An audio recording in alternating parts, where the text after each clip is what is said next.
Move over, Senegal. Egypt just took your spot as one of the most embarrassing and shameful chokes, shameful bottles in World Cup history.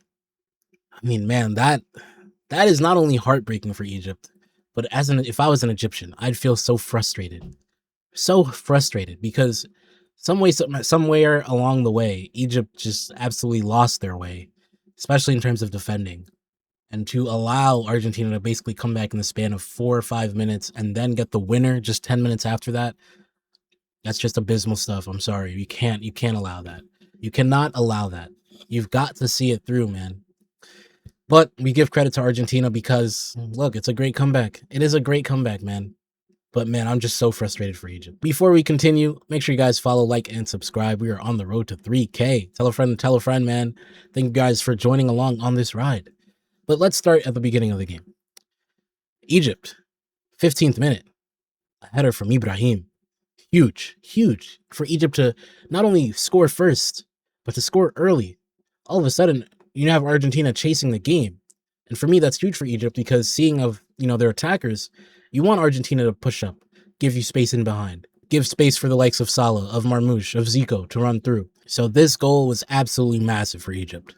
But then just a few minutes later, penalty for Argentina. I mean, who would have guessed it? Who would have guessed it? So Argentina get a penalty, and yes, it's a penalty, guys. I mean, there's nothing to debate here. Stonewall pen. However, Messi steps up for this, and for me, I think I could tell something was a little bit off.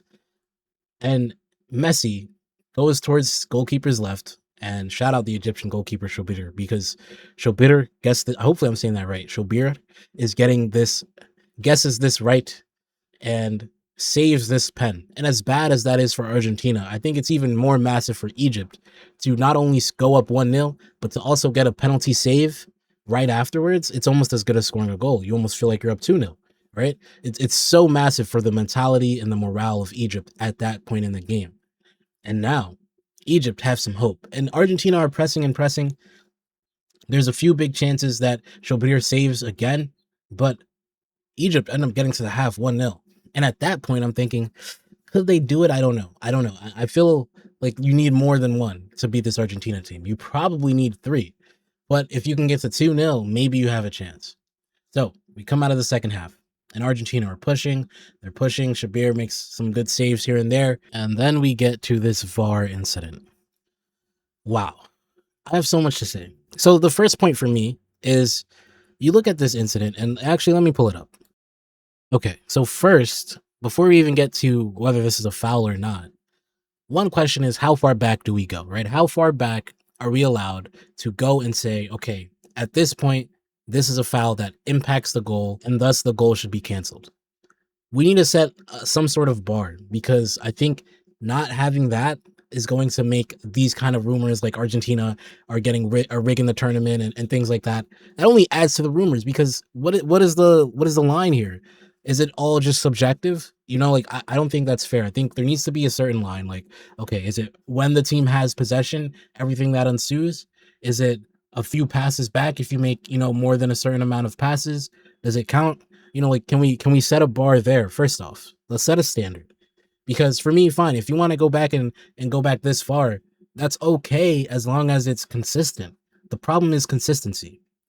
Now, building on consistency, we've talked about this with red cards, right? Having a consistent red card, threshold, and it felt like in this tournament that's been very inconsistent.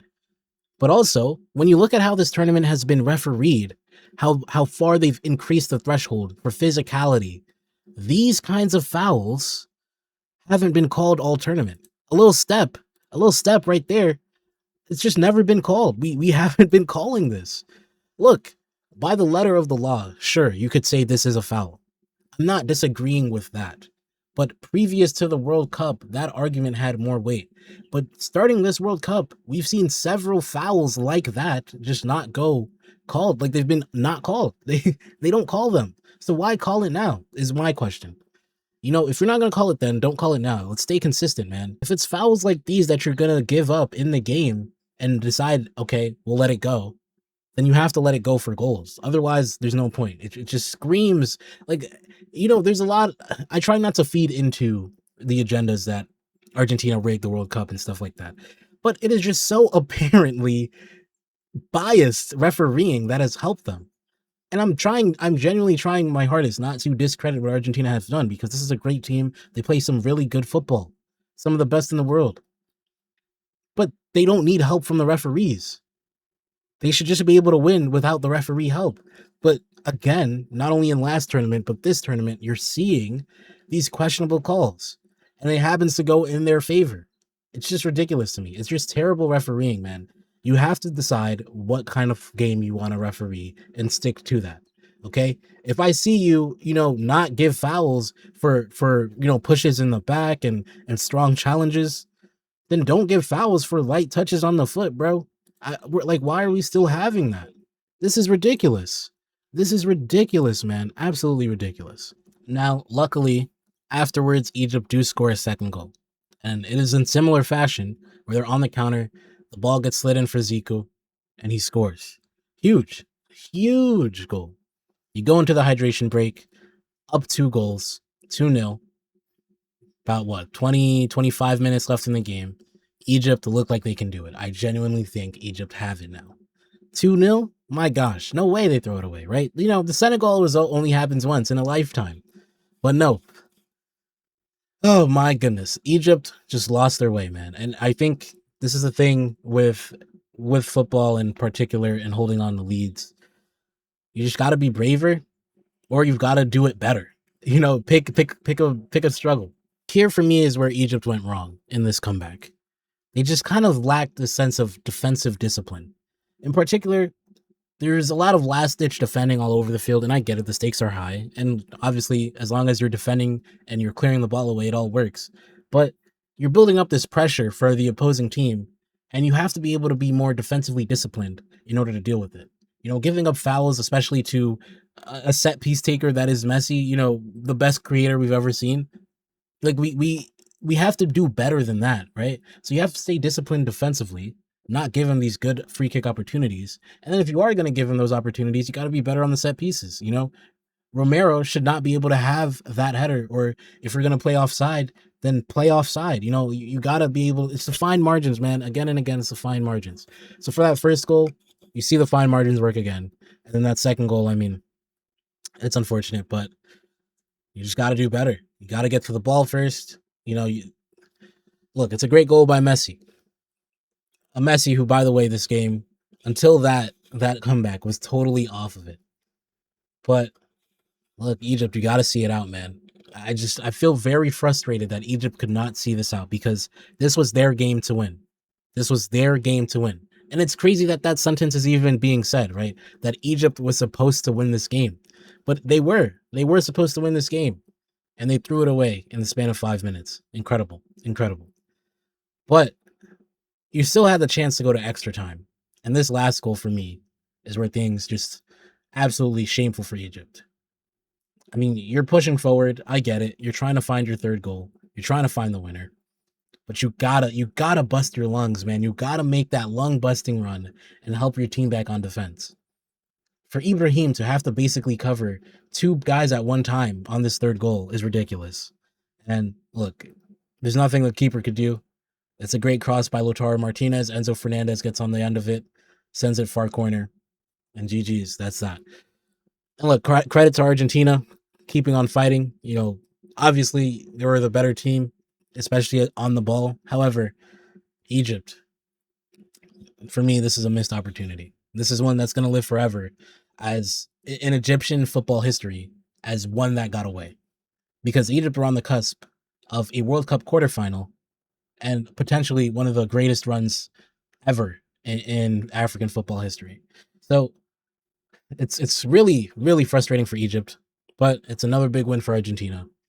And now Argentina can look forward to a quarterfinal where I think they'll probably face Colombia. Look, they've got history in beating both Colombia and Switzerland, so they'll most likely make the semifinals. But I do like what I see from Colombia, so I think Colombia will give them the most challenge compared to Switzerland.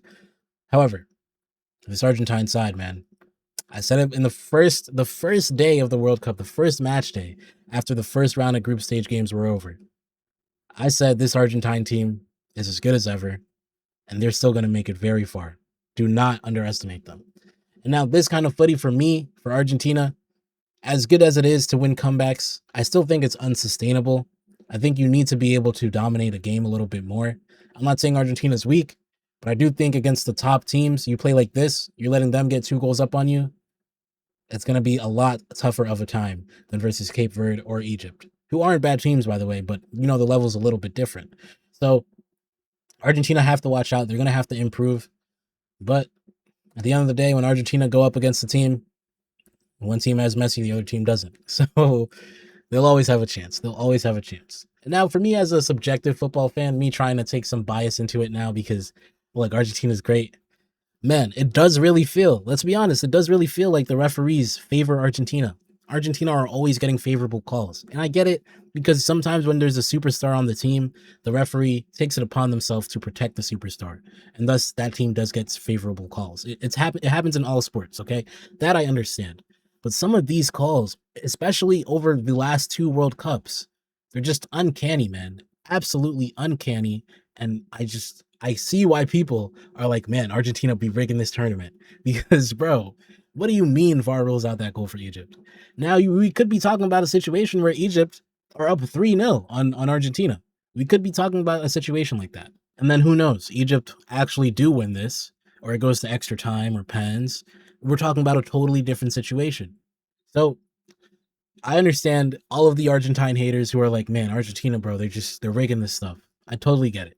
Because this is crazy. This is crazy. Now, before we wrap up, let's talk a little bit about Egypt's future because this is probably it for Salah.